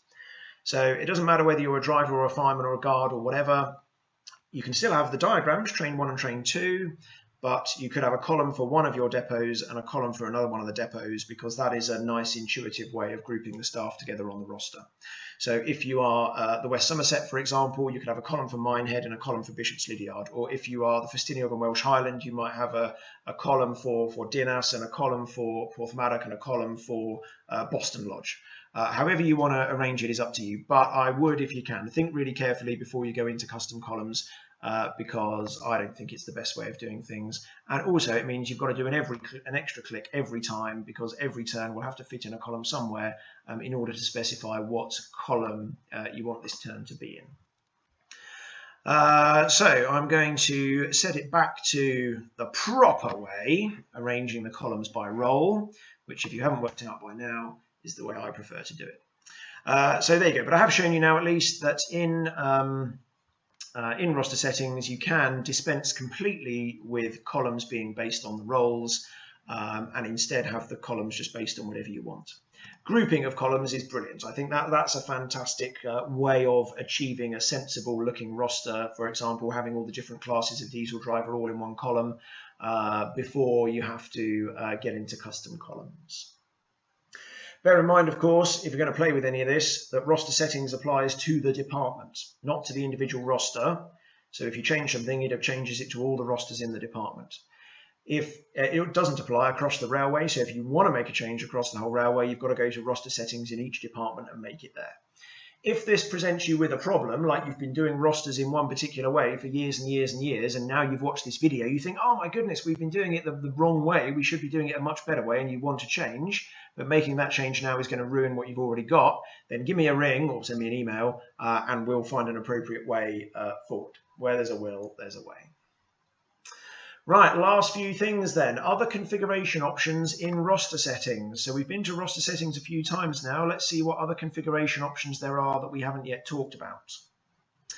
So I'll go to the edit page. The edit page is slightly easy to follow, I think. So arrange roster by columns and custom columns. That's what we just talked about. For each of these four, staff who do not hold the required competence, staff whose competence has lapsed, staff whose competence has expired, and staff from outside of the department, you can specify whether you want them to not be able to be assigned to turns and not fill vacancies, can be assigned to turns by the roster clerk but cannot click to volunteer, or can be assigned to turns and can click to volunteer, for each of those four things. Remember, gold star for anyone who buzzes in and tells me the answer before I can say it, the difference between lapsed and expired, as per the competence management system, people often get this the wrong way round. Expired is the drop dead date after which you are no longer competent, the date that is set when you gain your competence, normally 2 or 3 years in safety critical roles in the context of heritage railways. Lapsed is if you don't do a turn in that role for more than the refresh period that's specified for that particular role, which is normally 6 or 8 or 10 months in safety critical roles in heritage railways, but it's whatever your competence management system says. We also have already looked at where persons outside the department can be rostered, show the names in the quick assign list. If they can't be rostered, then ticking that's going to make no difference anyway, but if they can, then all the names will appear in the quick assign list. Text to show on unassigned turns. The default is unassigned, but you can have vacant or whatever you want if you want. Here's enforce the selection of a diagram and a period. Remember, I always think it's best you either use diagrams or don't use them. Use periods or don't use them. And if you're going to use them every single time. And if you're not going to use them, don't use them at all. Because the worst thing is to have some turns with a diagram or some turns without. Some turns with a period and some turns without. To be clear, it's not both or neither. You can use periods without diagrams or diagrams without periods, but don't mix within the thing, within diagrams or within periods. Highlight non-competent staff. We've seen this a few times. I wonder if we've got any non-competent staff on our roster. Where are we? Diesel. Let's go and have a look at diesel rosters. And it'll put a red background on anyone who's in a turn, but not actually competent to do it. So there we go. In fact, nearly everyone here. And this is for if you decide that you do allow non-competent staff to be rostered, because maybe they're planned to do their assessment between now and the date of the turn, I would recommend that they're highlighted to make sure that as the day gets near, it's obvious to you or the roster clerk or whoever that that person can't actually do that turn unless they've done their assessment in the meantime. It's a separate permission to see the highlighting. In fact, there it is, 340. So not everyone can see the highlighting. It'd be a bit unfair if everybody could see there was somebody on the roster who wasn't competent. You can show the competence level of users on rosters. We always show the competence level of the turn, but we don't normally show the competence level of the person. So I imagine that in the case of that diesel roster, no one's going to have a competence level because I hardly ever use diesel as a example. But, oh, I need to be on the View tab. I'm going to the View tab. No, okay, I'm presuming that because these people don't have a competence at all, it's showing nothing. Either that or it's not working. But that's what the setting is there for. And it's useful for if you have drivers rostered to do fireman turns. If it's quite useful for you to be able to see that that fireman turn has been filled up by a driver rather than a fireman, if you want to. But there's the facility anyway. Availability return for postal addresses. This is where you can put in an address, and if you put in an address, then it'll appear on the top of the printable availability sheet, so that when you print it out and give it to somebody who's an offline user, please mark and return your availability to, the address appears there. You can also, if we go back to roster, oh, I'm in roster settings. You can also, in that availability section, select the locations on which you want to poll availability. So again, this is most appropriate for very, very long railways where there's different locations you can book on. If you tick these boxes, then they'll appear on the both the printable and the online availability sheet. There it is, book on locations, Eastgate and Northbury. Right, where did we get to? Roster construction settings, show turn priority. So if you use turn priority, obviously you'll have to switch it on. If you're not interested in priority, you can leave it switched off. Priority is designed for if you've got some turns that you would ideally like to cover, but it doesn't really matter if you don't. So on some railways, I notice we always try and roster 3 cleaners on the shed, but if we don't get any, then it's not the end of the world. So those cleaner turns could be priority 10, and the driver and fireman ones could be priority 5. Just any number that's smaller than 10. I always recommend, by the way, don't go 1, 2, 3, 4, 5, because then if you want to insert an extra priority between 2 and 3, you can't do it. We'll go 5, 10, 15, 20, 25. And then if you want to insert an extra turn that's of a priority between 20 and 25, it's easy to do. You can also use the priority level of the turn to manipulate the auto-assign feature on rosters. Show the employed symbol on rosters. Again, if you want to see it or if you don't, we talked about the diamond employed symbol earlier. Right, now, we in our diesel roster, let me just go back to the diesel roster, and I'll go to the view. We talked about diagrams, and as we said, the diagrams are splitting the date into horizontal rows. So there's a horizontal row for train 1, a horizontal row for train 2, all on Wednesday the 2nd of December. But we can choose, where's it gone? We can choose to illustrate the diagrams instead of as separate rows on the roster as just text shown before the time. Because in some circumstances, and I can't remember what the circumstances were now, but we definitely came across some at one railway in particular, is that they wanted to keep the columns for each role, but they still wanted to be able to identify diagrams. So you'll notice now that we've lost our individual horizontal row for each diagram, and it just appears in square brackets on the start of the turn. I've remembered what it was now. It was that there was turns in, let's say in this example, class 20, class 33 and second man, but it wasn't train 1 and train 2. It was diagram AC34, diagram BC12, and they were all different. It wasn't that the driver and second man had the same diagram. One of them had, diagram D1 and one of them had diagram S1 or something like that. So if we'd had them in horizontal rows, there would only have been one person in each horizontal row and loads of wasted space. So this was appropriate for that circumstance, that the turns are arranged in the old-fashioned way, just in their columns, but it enabled the putting of a diagram onto the roster. Chris Taggart from the Isle of Wight Steam Railway has commented that turn priority is great when using the auto-assign to fill the most important duties first, so that the least essential turns are the ones unfilled if we are short-staffed. Exactly right, Chris. That's exactly what it's designed for. Thank you very much. Right, so that's that illustrate diagrams as whether the diagrams are shown as separate rows or text only. Obviously, it's only going to make any difference at all if you are actually using diagrams.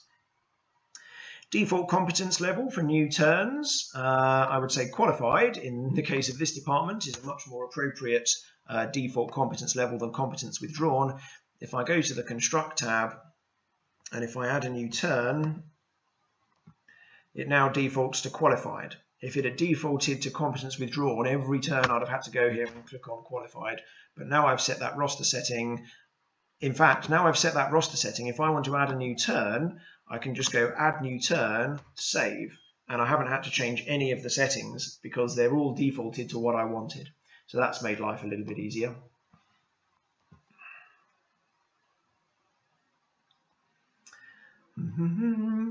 Whether or not users can be rostered on consecutive days in the auto-assign feature, 3 options, yes, no, and user can decide for themselves. So if you put it to users can decide for themselves, a box will appear on the user's profile, the users who belong to this department, for them to edit themselves whether they want to be rostered on consecutive days in the auto-assign feature or not. Or you can force it to yes, or you can force it to no. Here's hide misleading availability colors. We've already talked about that. That means that once the roster is published, if it is ticked, once the roster is published, the red, yellow, green availability colors will not be shown on the quick assign list anymore, because once the roster is published, you're essentially told anyone who put themselves as yes but you didn't give a turn that they're not required. Now, I know on some railways the rule is that if you put yourself available and you're not given a turn, you're still expected to turn up and be spare on shed or whatever. That's absolutely fine if that's your local policy, no problem at all. Or you could, if you wanted to, put all those people in a column on the roster called reserves or standby on shed or whatever, or whatever you want to do. You don't have to, and you can tick or untick this based on whether seeing those availability colours is still appropriate in your setting. Here's grouping the roll columns together, which I think is a good thing. We've talked about that already. Here's the extra show position names on rosters, and regardless of whether your columns are grouped or custom or done by roll or whatever, if you just want to force it to show the actual, again, it should say roll. I keep finding instances in the system where it still says permission instead of roll. If you turn that on, it'll force the position names, roll names to show up. Here's what I mentioned about the order of columns. If you have asked me to sort your columns into a particular order for you, that's where it'll show up. What is this? When we talked about rosters, we'd have mentioned that you can have a monthly roster with all the staff from many different departments showing on it, and this is options as to what actually is shown from this department on that overall monthly roster, all ticked by default. But some things might not be appropriate because the person looking at a monthly roster might not actually care what the turn remarks are or the hours that somebody's working. They just want to be confident to know that a driver has been rostered. There's calendar organisation subjects that we talked about before. Just to be daring, I'll put 4 of them on, see if that blows the system up, and then I'll have a look at view. I don't know if any of the other calendars have got any, no, none of the other calendars have got any entries in them, I'm afraid, but because there's now more than one calendar to show, you'll see that it now says organisation calendars up the top and P-way activities ahead of the P-way activities. If there was other activities, there'd be another heading and then whatever those other activities were underneath. And at the very bottom of the page, let me just... At the very bottom of the page, you can specify, if you wish to, a set of rostering principles. A statement of how turns will be allocated to ensure whatever's been locally agreed is adhered to. And in my mind, that's always that we'll be as fair as we can when we're building up the roster to start with. But once the roster's been published, it's first come, first served. Save. But I'm sure, as with any organisation, there will from time to time be arguments about I should have got that turn, or it's not fair that he's got 6 and I've got 2. So if you do want to specify it there and give users permission to see it, then a rostering principles option will appear in the rosters menu, which if you remember, this is the one that has all the stuff in for users, and this is the one that has all the stuff in for roster clerks. But they can have a look at rostering principles and go, oh yes, I'm number 6 in the queue for that vacancy, or whatever you want. Probably not one of the most widely used tools in HOPS, but it's there if you want it. So that's everything off roster settings. As I said a couple of times, roster settings is per department, so you can configure it differently for each department that you have. Right, last few things now. 3 things left on the official list: turn count matrix, lapsing, and highlighting of non-competent staff. Well, in actual fact, we've seen highlighting of non-competent staff loads of times, so we don't need to talk about that.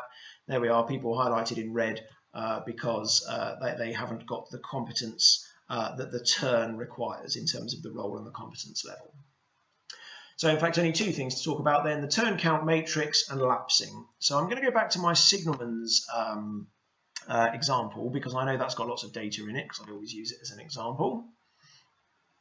So we've got loads of signalman's rosters, and here it is in competence, turn count matrix. Now if I click on turn count matrix, it will show me initially a list of all the people down the side and all the positions, I should say roles, and all the roles along the top, and how many turns each person has had in each role, with a total on the right hand side and totals down the bottom. Wherever a number is shown in curly braces, that was an additional turn. It was one of those green add-on turns. They weren't the main turn. So it's usually quite useful, because somebody generally is a trainee at the start of their career, and they'll build up loads of turns in curly braces, and you'll go, well, that person's done 6 trainee turns, or they've done 10 trainee turns. That's exciting. And then eventually they'll pass out, and probably in the period where they pass out, they'll have a number in curly brackets and a main number, and then they'll just have main numbers from then on. You could say, oh, that person has done 10 training turns and 2 real ones, so maybe we might want to go and catch up with them and just check how they're getting on now that they've passed out and done 2 real turns of their own. The difference between a 0 and a dash is that where it shows a dash, the person isn't competent to do that role, whereas where it shows a 0, the person is competent, but they have had no turns. And this table is all the turns that everybody has ever done up to today, so it doesn't include turns in the future, even if the roster's already been published. If I go on to some of these other tabs, I've got one for all, including future, so that shows me to the very end of the last of the furthest published roster. So if it was November, for example, to the end of November, or if I published the December roster already, to the end of December. And then, of course, you can see it all broken down by year, if we wanted to see how many turns each person had done in each year. The current year always has 2. It has how many they've done to date in the year and how many they've done including the future. And this is useful for checking how many turns in each role a person has done, but quite often railways have rules to say you must do at least 6 turns a year, or whatever it is, A, to warrant your investment in your training, that it's cost us money to train you, but B, also to show your commitment to the railway that you're going to do at least this many turns a year, and you're going to remain fresh in how to do that. Now, this doesn't interlock with competence, because in competence it's how long can you go without doing a turn. You can go up to 6 months, or you can go up to 10 months, or whatever you set it to be. Saying you must do X turns per year is not mathematically robust enough to go into competence, because if you said to me you must do at least 12 turns a year, I could do them on the first 12 days in January and then turn up in December, and your competence management system would show that I'm as refreshed as I need to be. Whereas somebody else could do 1 turn a month every month and evenly spread them through the year, but they happen to miss out October. And the competence management system at the end of the year is going to show no, that person is not maintained their commitment. So the refresh period in the competence management system works fine, but X turns per year does not interlock with competence. That's up to you to manage if you want to, in order to make sure people are giving the appropriate commitment to the railway. So that's the turn count matrix. Now, as well as the turn count matrix, as in a person and a number of turns in a role per year, if I go to user roster, which we did mention last time, this is essentially my roster, but for a user. So I can see any other user's equivalent of my roster, all the turns that in this case, he's got none in the future, but he's probably got some in the past. Yep, all the turns that this person's done in the past. There's a totals tab here, and you can get the same sort of turn count matrix for the person. Now, this person actually has only done turns in one position in 1 year, but if they've done turns in several positions, let's go to a different user who might have some more turns. Let's see if Danny Scroggins has got more turns. Totals.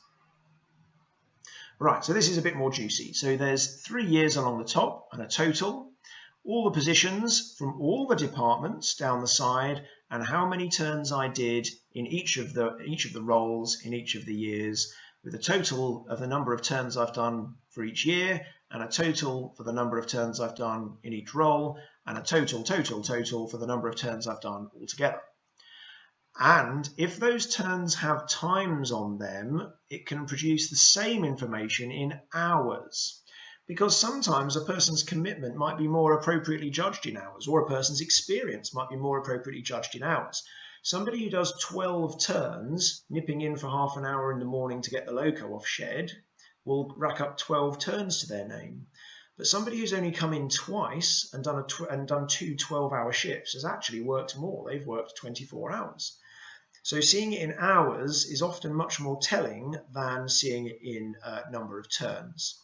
Whenever there's a little red asterisk next to a number of hours, that means that there are some turns in that sum that didn't have hours on them, so couldn't be included. So in fact, my 2 class 33 turns in 2020, neither of them must have had hours because I've scored 0 hours for that. But hopefully, you will follow the brilliant best practice of putting hours on turns on rosters. So Kev from the Kenton East Sussex has asked, on the turn count matrix, is it possible to have the positions filtered so that if you click Steam Driver, you only get those rather than scroll through the long list? No, I'm afraid not. If we go back a step, you can only see the whole department. Let's go back to, where are we, turn count signalement. Yeah, so if you've got loads and loads of positions, I guess you'll just have to make do with a big table. But I hope that most departments don't have too many columns of roles. But no, I'm afraid there's no way to filter it. You get all the information in one table. Of course, you can just highlight it, copy, paste into Excel, and do whatever you like with it after that if you want to. Right, so that is the turn count matrix. It counts up the number of turns and in fact the number of hours that each person has done in each position in each year and gives you all the totals. I've just remembered a question that was asked right at the beginning of this video, and I promise I didn't plan it to keep you hanging on right until the end in order to find out how to do the first aid thing if Glenn is still watching. Right, I said I had a brilliant solution for this, and I do. Somewhere, let's have a look in, I think it's in competence elements. I might have to dig around and find it, but in competence elements, if I had, have I got a first aider? No, imagine I had a first aider. Yeah, this is it. Imagine I had a first aider competence element. And obviously, first aider is a competence that we should be managing, and we should get the certificate from the St. John's or whoever in order to, as the railway, say, yes, we're prepared to accept this person as a first aider.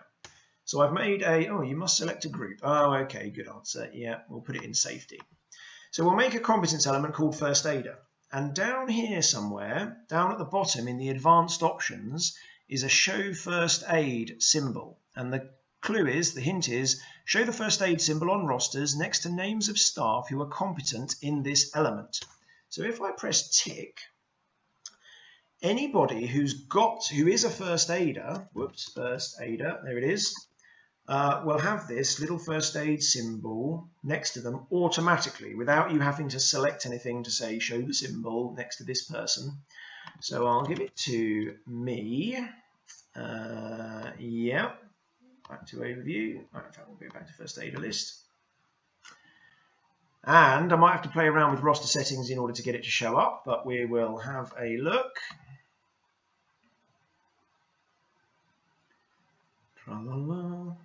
Right, December. View.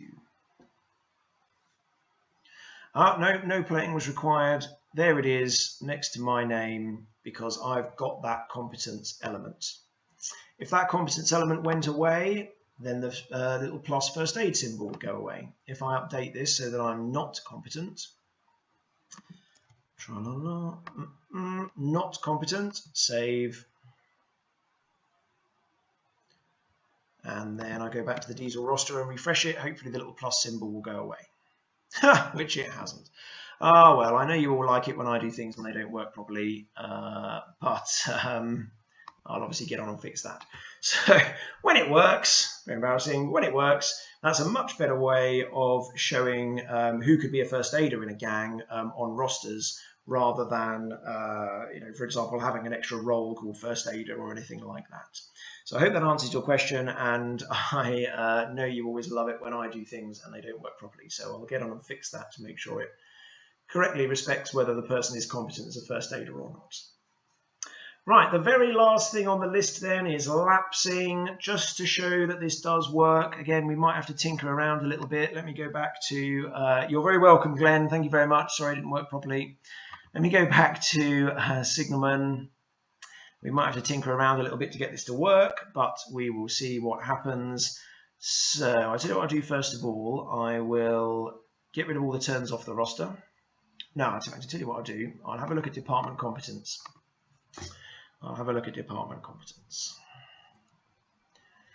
So here in department competence, we can see Daniel Gooch has lapsed in Duck Pond Junction.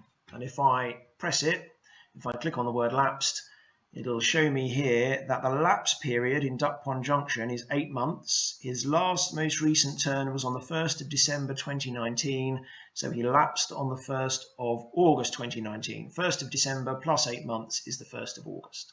This is nothing to do with anything that was said about him expiring when he got given the competence. This is a feature of the role of Duck Pond Junction signalman that you must do it at least once every 8 months, otherwise you are considered to have lapsed. So let's now, tell you what, we'll just have a, oh no, I didn't want to do that. Let's get back to Daniel Gooch's profile. There it is in blue, lapsed. Okay, so let's try and remember this in our heads. The last turn he did was on the 1st of December last year. I'll go to the roster and I'll go to July 2020. And I will give him a turn.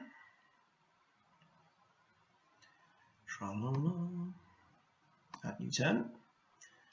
Duck Pond. And we'll put him in it. Okay, so he now had a turn on the 1st of July. If I go back to his competence profile and refresh it, hopefully it'll have now worked out that he's no longer refreshed. Sorry, he's no longer lapsed. It really is as simple as that. It just looks 8 months back or whatever time period back you set it to and works out whether the person has done that role in that time, and if they haven't, they're lapsed. So it's really important to the integrity of competence management that the rosters reflect what really happened, not what was planned to happen. So if somebody doesn't turn up to that turn, it's got to be the duty manager's job to edit the roster to correct it, to say that person didn't do that turn. Or if somebody nips in and does a quick bit of shunting with the 09 and they weren't rostered to do it, but they were needed and so they popped in, thanks very much, it needs to be somebody's job to put that on the roster. Either the duty manager on the day, or you make it the local policy that it's that person, that driver's job to email the roster clerk and say, by the way, Jim, I just did an hour on the 09, please can you put it on the roster? Because if you don't correct things that didn't happen, somebody could not have done a turn for more than the lapse period and wouldn't be shown lapsed because HOPS would believe that they did the turn that they didn't do. You'd have put garbage into the system, you'd get garbage out. And in the other case, the case of the person who nipped in and did a bit of driving on the 09 and then nipped home again, if that turn wasn't recorded, they could go lapsed in the system, even though they aren't. So you might say, well, that's a right side failure, so it's not too bad.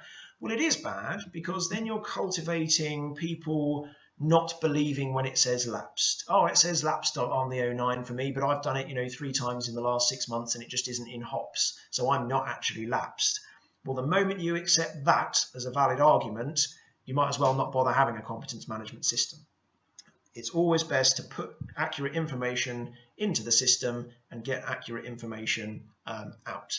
And it really doesn't take long, I absolutely promise, in organizations where we've implemented HOPS to train users to say, if you happen to nip in and do half an hour of driving on the 09, email whoever and tell them about it.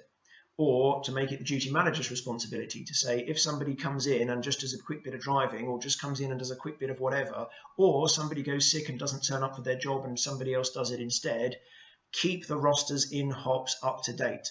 Because it's not just a nicety of knowing who was on what turn, it's vital to the management of competence. So that was the last thing on my agenda. It's your last opportunity, if you want to ask any little questions in the comments, and I'll do my best to answer them. But the relationship between rosters and competence there in terms of lapsing makes that complete circle. You can't be rostered unless you're competent, so rostering relies on competence, and you can't not be lapsed unless you've been rostered, so competence relies on rostering.